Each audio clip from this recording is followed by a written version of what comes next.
"There it is!" called out the boy in front.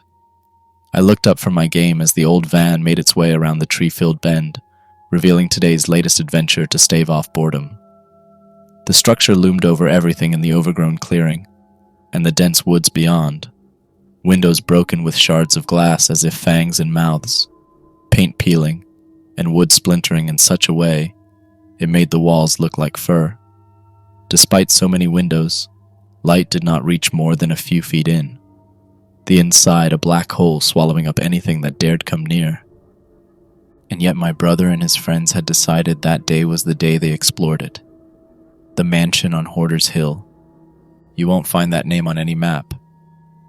Hoarder's Hill is the local name for the abandoned neighborhood, a ghost town even more haunting than the nearby Times Beach, and possibly more dangerous.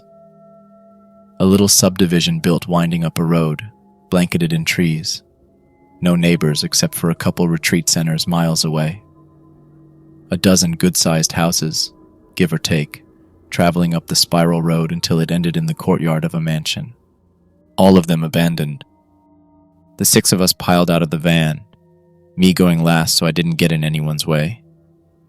Even before that day, that had been an awkward summer. We had moved from the other side of the state right after the school year ended, and while my brother Paul had wasted no time finding an entire new friend group, I hadn't been quite so quick to make friends.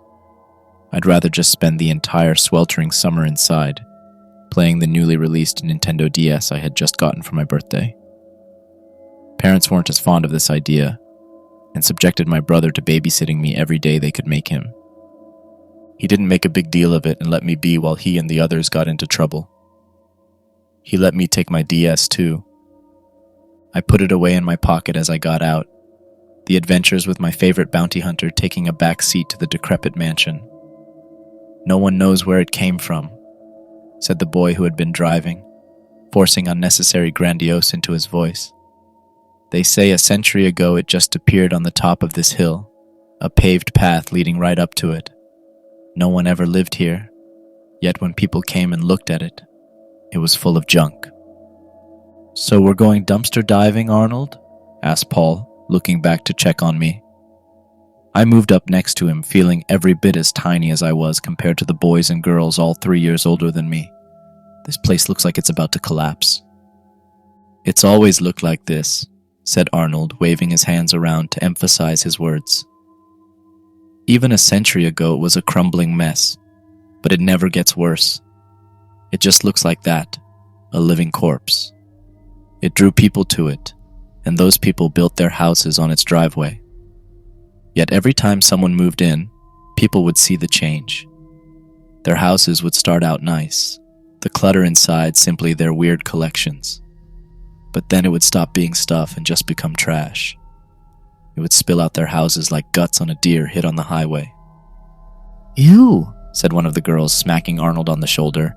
"Don't talk about that."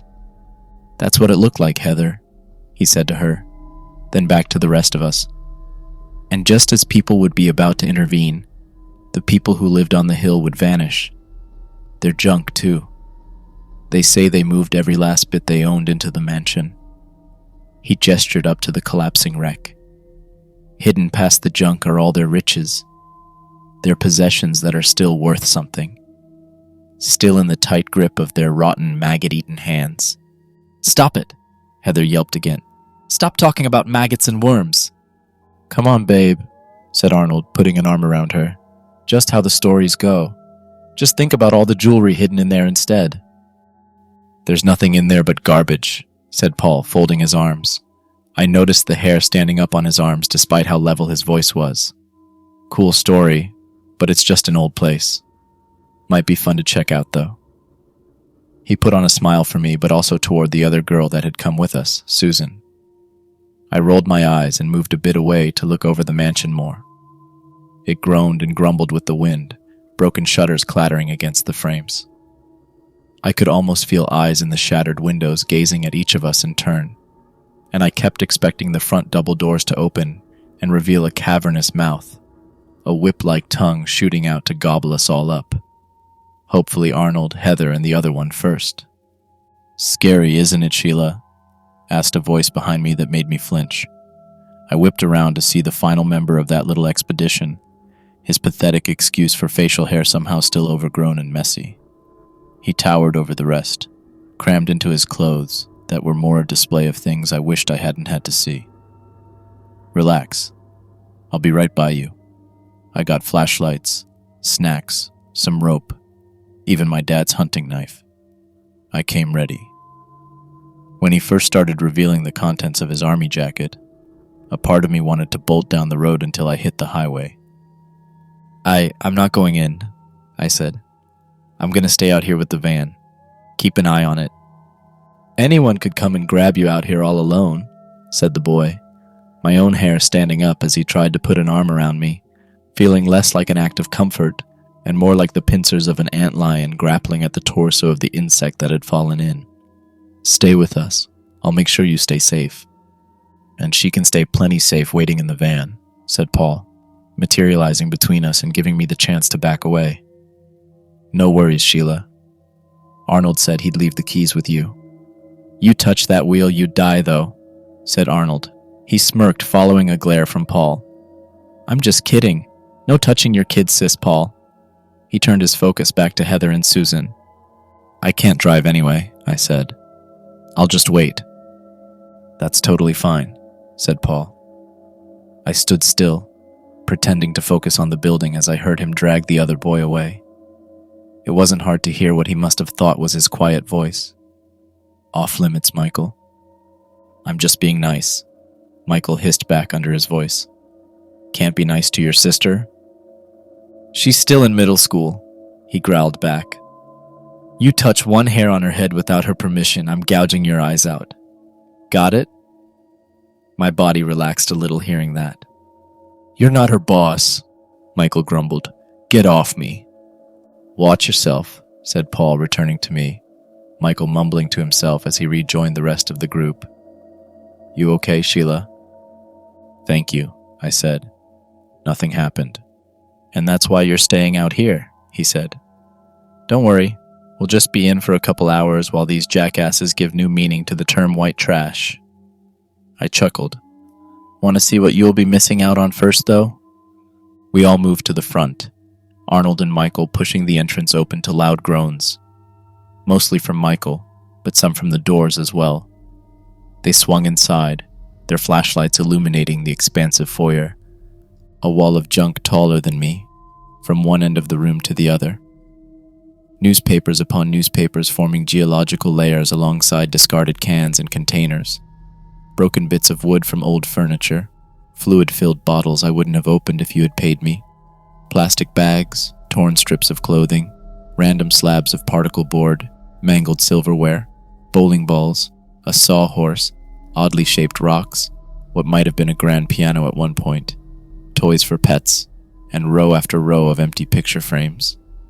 And that was what I could make out from the threshold, the stench reaching out like a toxic miasma to choke anyone foolish enough to breathe it. Throughout the front we could spot tunnels dug through the garbage winding their way deeper, up the stairs to the second floor, to the side rooms, to some hidden basement. I stepped back. I choose life, I said. God, said Heather. There's no way those tunnels aren't loaded with rats and worms. Come on, said Arnold, sneaking his arm around her shoulders again. You told me you think worms are cute. I said you'd still be cute as a worm, she said. If I'm going in there, we have to go up top. Brother told me the good stuff can only be reached by the tunnels, said Arnold, getting down on all fours. Looks plenty wide. The sawhorses are keeping it up. We just go in and crawl all the way, or we trigger a trap and die, said Paul. I'm taking the top. He smiled to Susan. Care to join me? She nodded. I took my leave, watching them all take their paths into the mansion. Arnold crawled down the tunnel, Heather following him. Paul and his crush started their climb up onto the top of the compacted garbage, avoiding the network of holes and tunnels like they were bottomless pits. With enough glaring from Paul, Michael followed in as well. I moved away, stepping into the van and shutting the sliding door, locking it tight save for the gaps in the windows. I settled myself in the coolest part of the vehicle and pulled out my game again, escaping into a network of caves a lot safer to explore. Hours passed. The sun made its way down, and soon the dense tree line blocked it, turning the front of the mansion into a dark cavern. I hadn't even so much as seen anyone in the windows. Whatever noise that might have been coming from the mansion was probably absorbed by the garbage cramming every open space within. Even a cherished game couldn't keep away what was gnawing at my insides. I stepped out, DS in my grip, as I walked up to the front doors. I had the keys in my pocket, but no cell phone. I pulled out the cartridge from the DS, fumbling it between my fingers to distract myself. My brother had left his flip phone behind with me, but it was now dead. I looked inside the mansion. "Hey, Paul," I called out. "Arnold? Heather? Anyone?" I didn't call for Michael. Nothing answered me from that overstuffed foyer. I gulped as I stepped back, trying to work through it. Should I leave? I couldn't drive, but I could walk. No, it was miles to the next place that might even have anyone there. I stepped back, returning to the van and grabbing the tire iron Arnold kept in the trunk, still fidgeting with the cartridge in my other hand. The small chunk of metal felt more comforting than one of my teddy bears in the failing light. Maybe I could walk to the nearest retreat center and... Something knocked the cartridge out of my hands. I yelped and looked to the side to see a large gray cat running away, the chunk of plastic in its mouth as it darted around the side of the mansion. "Hey!" I called out, chasing after it. "Give that back, you stupid cat!" I picked my way around the fallen roof shingles like they were pressure plates in some trap-filled temple, rounding the corner in search of the flea-ridden thief. There he sat a couple dozen feet away, still holding the cartridge in his teeth. He meowed at me. "Why, you..." I hissed, charging at him before he took off again, leading me further about the side of the mansion. Soon I was around the back, chasing the literal cat burglar over a fallen section of wrought iron fence into what had once been a garden, now just a mire of weeds complete with a fountain that had devolved into an algae-filled mosquito farm. The cat stopped in front of a boarded-up back door and put the game on the ground. "Why'd you do that?" I snapped, catching up to the furball. He meowed again before backing away. I could see a faded collar around his neck as I grabbed the cartridge, pocketing it. "If you don't mind, cat, I need to..." Metallic crunching, shattering, snapping shot out from the front of the mansion. I yelped a little, gripping the tire iron as I started my way around the building again, taking my shaking steps with a lot more care and patience. The cat followed me, meowing the entire way as if telling me not to listen to my curiosity. I stopped at the final bend and peeked around the corner. Arnold's van had vanished. Not like it had been stolen. I saw bits and pieces of it scattered everywhere. Shards of glass, tiny scraps of metal, a lone tire that had been ripped to tatters. The rest of the van, contents included, had disappeared, leaving nothing but a trail of oil and other fluids to the front doors of the mansion. And as I tried to process this, I heard a shifting and groaning escape from one of the nearby broken windows. A constant shuffle, followed by stamps of feet and then heavy breathing, only a few feet above me. I pressed myself against the side of the house in case somebody was looking out, trusting my goosebumps instead of the hope it was my brother searching for me. "I've got to get out of here," I said to myself. "Bye, cat. Thank you for whatever that was, but I have to leave. I need to find someone, gotta call someone. I don't. I ran my free hand through my hair, trying to parse through it all. My brother's in there, with whoever did that. How did they do that? What am I supposed to do? I started backing around toward the front of the mansion, lost in thought even as the cat yelled at me, trying to break me out of my panic by biting at my heels. I misplaced a step on a shingle, shattering it and feeling something give underneath. As it did, the whole world fell around me. I came to in darkness, aches blanketing my body. I groaned as I pulled myself up, reaching into my pocket and pulling out the DS to serve as a flashlight. I'd fallen through a rotten section of flooring, hidden by fallen shingles and overgrowth. A cellar entrance? a cellar entrance so high up I couldn't climb out, leaving me on top of a massive mound of rotting, pulpy mess that had once been newspapers. So many newspapers. So many I could barely sit up in this chamber. I heard a meow up above me and brought my light up, the glow reflecting off the eyes of the cat. He looked over to his right, and then back to me before meowing again. Done relaying whatever his message was, he took off. I gulped, looking across the cellar. I spotted the doorway out, kept open by the massive piles of trash that climbed up the staircase into the main building. I felt even smaller than before, a stringy bit of meat trapped within the depths of the colossal monster that had swallowed my brother and his friends whole, and me about to get ground to paste between its teeth. I forced my hands forward and started crawling across the garbage, testing each step in case the decaying detritus was about to give beneath me, all while hoping the black splotches I saw everywhere wouldn't affect me unless I was down here for a while. Something collapsed in on itself in the corner of the cellar to my left. I shined the light over, taking in the overflowing shelves nearly consumed by the floor of trash, discarded bones, desiccated remains of what had probably been raccoons and other vagrant animals moving in. One in particular looked pale and bald, as if all the hair had been plucked out. Just past it, I saw what looked like the disassembled remnants of a motor, leaking and dripping fluids onto the trash around it, as well as some sort of preserved animal in a jar. A shuffling. I looked back at the source. The bald remains were gone, and in the dead silence I felt something moving underneath the garbage.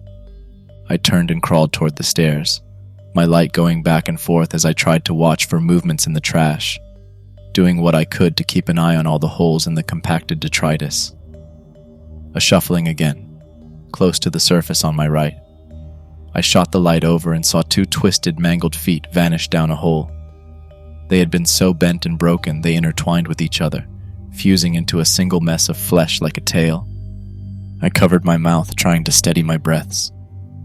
The shuffling came back again beneath me, and I tried to watch the holes as I kept moving.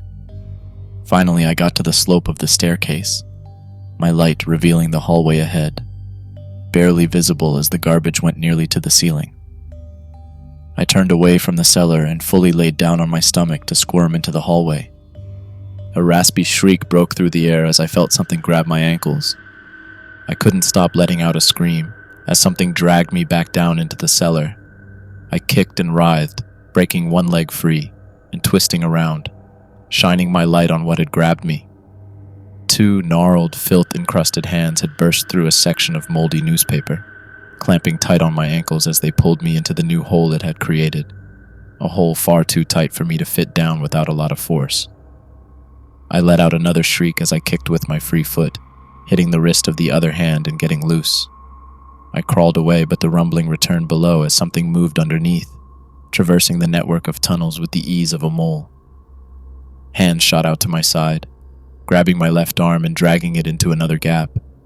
I screamed and brought the tire iron down on the fingers, shattering them like twigs and freeing me again.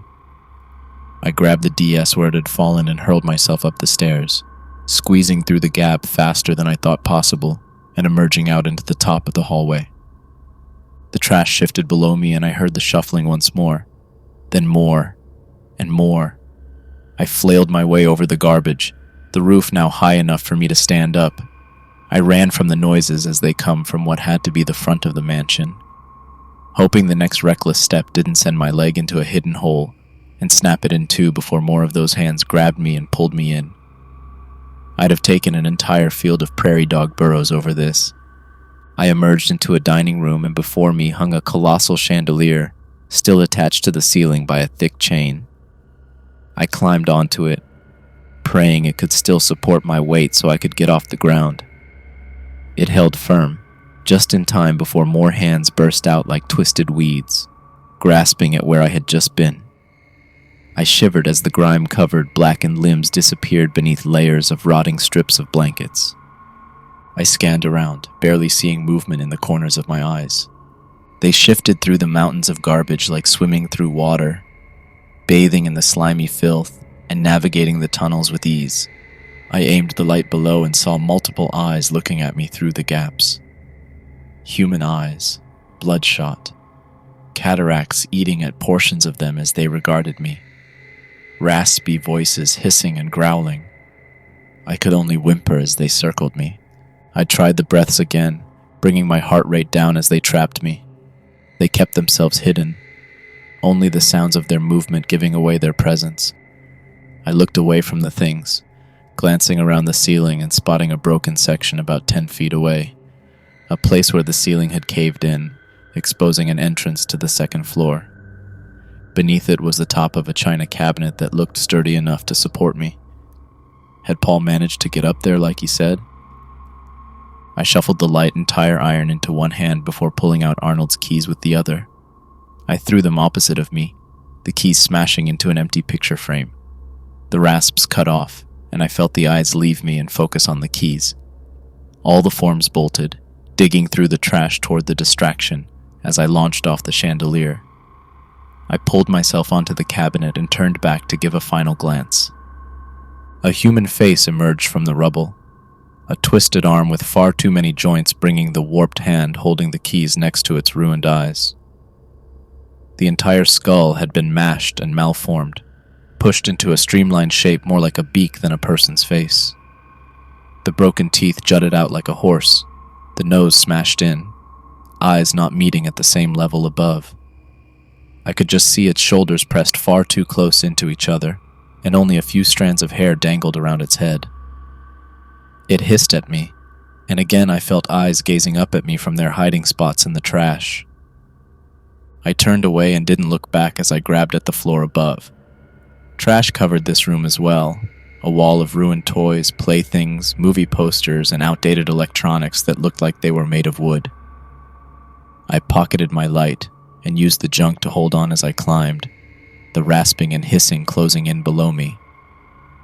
I felt something brush against my foot a second before I pulled it up, removing all of myself from the dining room and into this new chamber. Shuttered windows lined the wall, letting in precious moonlight through their broken slats. I freed myself from the hole, gasping for air, my own pulse drowning out the noise those things made from downstairs. I lay on the cleanest section of the sea of junk I could find, an old moldy blanket mixed with ravaged comic books. I kept my crying down as best I could as I listened. Hopefully it would take them a while to reach me. I held on to myself, trying to stifle my whimpers. I just wanted my brother back. Anything else, please. Just let him be okay. Then I heard another whimper, a gurgled weeping from a connecting room. I forced myself up, hands slipping as grime coated every part of me. I stooped over to avoid the splintered, peeling ceiling as I walked to the source of the noise. I entered what looked to have once been a bathroom adjoining 2 bedrooms. Empty bottles of shampoo, boxes of soap, and mountains of spent beauty products had been stuffed so tight they had compacted into a hardened layer, with everything from loofahs to old towels filling the gaps. And in a corner, possibly where a bathtub or shower had long since been covered, the whimpers erupted from a dip in the sea of trash. I stepped closer and gasped. It was Susan, covered in blood, curled in a corner of the bathroom like an animal hiding itself in its last moments. And from what I could see, maybe these were hers, judging the blood covering her. "Hey!" I hissed, scrambling over to her.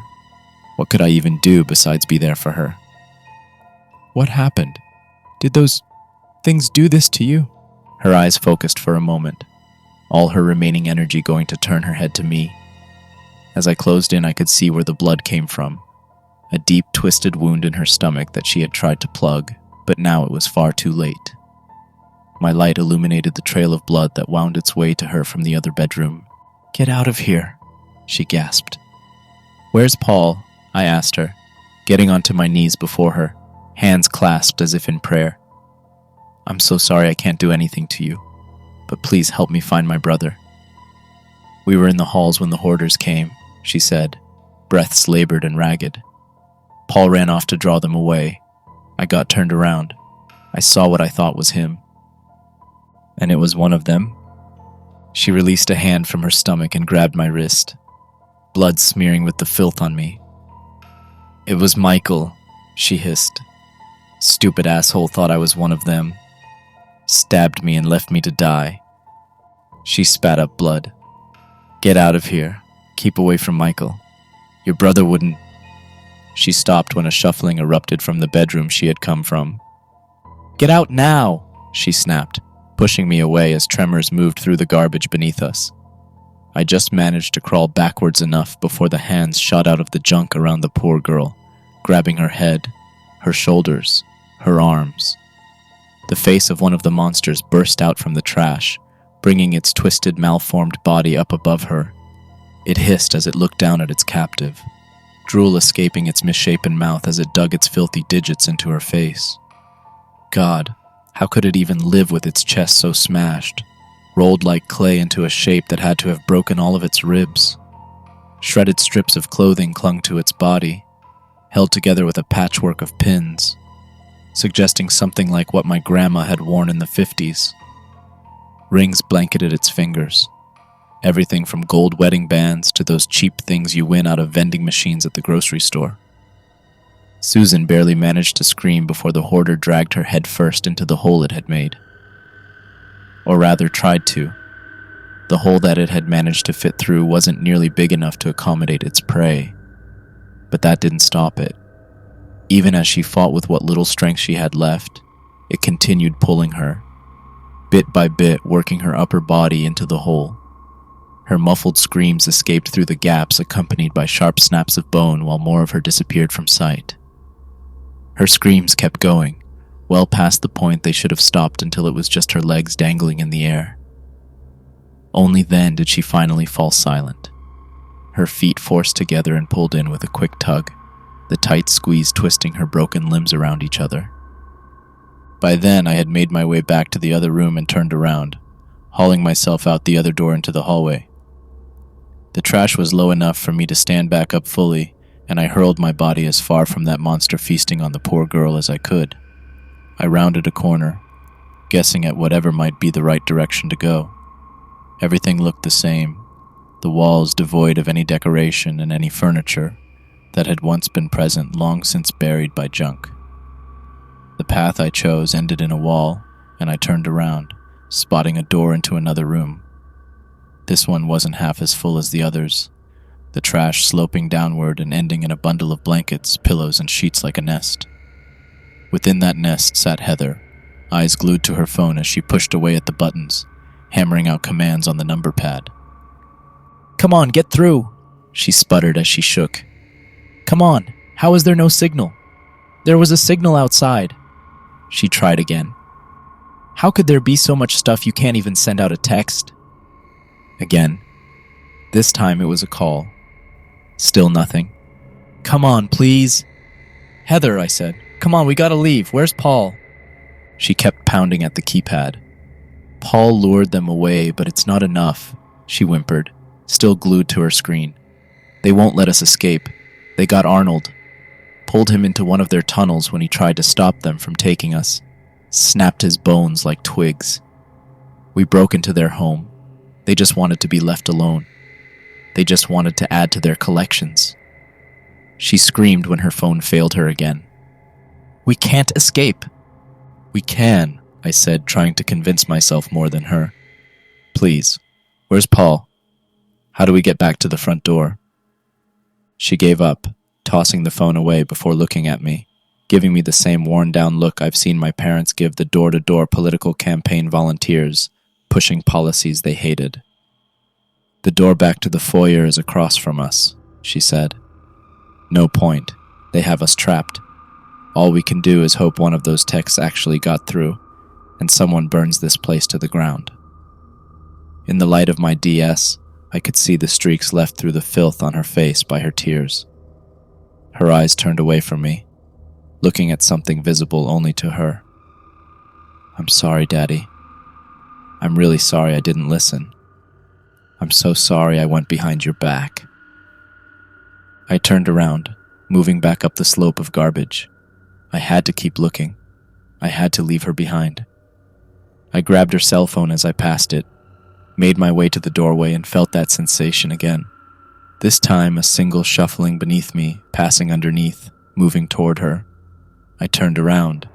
"Heather," I hissed. "You gotta get moving. Now!" "I'm sorry, Mom," she kept spitting out. "I'm sorry, Daddy. I'm so sorry." The blankets before her parted, and from my viewpoint I could see another one of the hoarders emerge from its tunnel. This one large and muscular even with its twisted, broken form. Brown hair still adorned its scalp but fell out in clumps, its arms moving in animated motion as it growled and gurgled. "Hey there." It somehow managed through its smashed mouth full of broken, misplaced teeth. "Hey there. Do you like?" Heather broke out of her daze long enough to let out another scream before the hoarder fell on her. I didn't stay to look. I heard more shuffling close in from the corridors around me, and even in the distance I could see shapes moving, eyes popping out through open sections of garbage, hands breaking free just to return back down. Two legs vanishing back underneath the filth, intertwined upon themselves, twisted by the contortions required to navigate the tunnels. I darted to the doorway Heather had mentioned, and finally saw moonlight spilling ahead of me, turning around one last time to see a hoarder fully emerge from the junk, using its twisted arms to scurry at me like an insect, while it let out a feral cry. Without thinking, I grabbed the tire iron and threw it at him, my weapon falling a few inches short.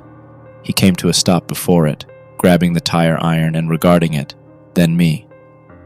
I kept going, letting myself roll and slide down the garbage-covered staircase. Every last sharp edge, broken bit of glass, splintered stick of wood, and rusty spike of metal grabbed and tore at me as I fell, but still I let myself. I could hear them as they tunneled their way around on the second floor. I could even hear some moving about on the ground level in rooms I hadn't looked in. Let them. They could have this entire house. Just please, let me leave. Give me back my brother. Salvation emerged before me as I finally escaped the mountains of trash and landed on the floor, my feet touching actual tiles for the first time in what felt like a year. I pulled myself back up, hobbling over to the entryway, even as I heard the monsters moving behind me, congregating as one. They remained at the edges of their trash, ruined eyes looking at me, broken mouths emerging to hiss and cry out at the girl escaping them. They watched me as I crossed the threshold and emerged outside, me bearing nothing but my own clothes and the contents of my pockets. Then I felt two large arms wrap around me, a giant filthy hand clasping over my mouth. "Thank goodness you're safe, Sheila," said the last voice I wanted to hear. "Sorry about your brother. It's okay though. I made it too. We'll get out of here together, okay?